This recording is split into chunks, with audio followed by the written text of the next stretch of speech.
तर मंडळी, आता आपण खेकडे पकडायला जात असताना तुम्ही पाहू शकतात, आमच्या जंगलात आढळणारा, आमच्या गावठी भाषेत त्याला बोलतो कानिट, शुद्ध मराठी भाषेत जळू, आणि इंग्लिशमध्ये याला लीच असे संबोधले जाते.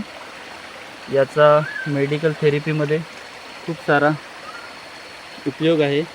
डॉक्टर दूषित रक्त शोषण करून घेण्यासाठी या लीच थेरपीचा वापर करतात, पाहू शकते.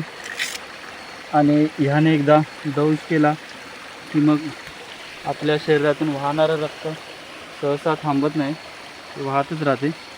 हे बघू शकतात, हे 2 कानिट इथे आहेत. त्यामुळे या जंगलात फिरताना अशा छोट्या मोठ्या कीटकांची भीती असते. पाहू शकतात, रक्त येण्यास सुरुवात झालेली आहे.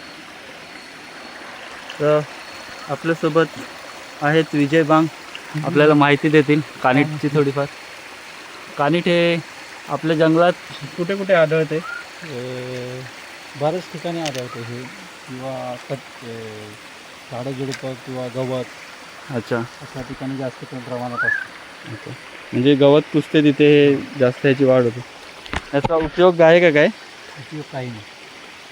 पण डॉक्टर याला वापरतात ना लीच थेरपीमध्ये? हां, डॉक्टर वापरतात. आपण तसं गावठी उपयोग घ्यायला काहीच नाही. हे आपल्याला हानिकारक आहे. त्याच्यामुळे जखम होऊन आपलं रक्त जाऊन जखम होऊ शकते. तर आपले स्थानिक विजय बांग, राजेश बांग आपल्याला थोडीशी माहिती देतील. राजेश बांग, हे जास्त कानिट लागले तर आजारी पडू शकतो माणूस. हो, आजारी पडू शकतो. हे बघा, बघू शकतो माझ्या हातावर सुद्धा एक आहे.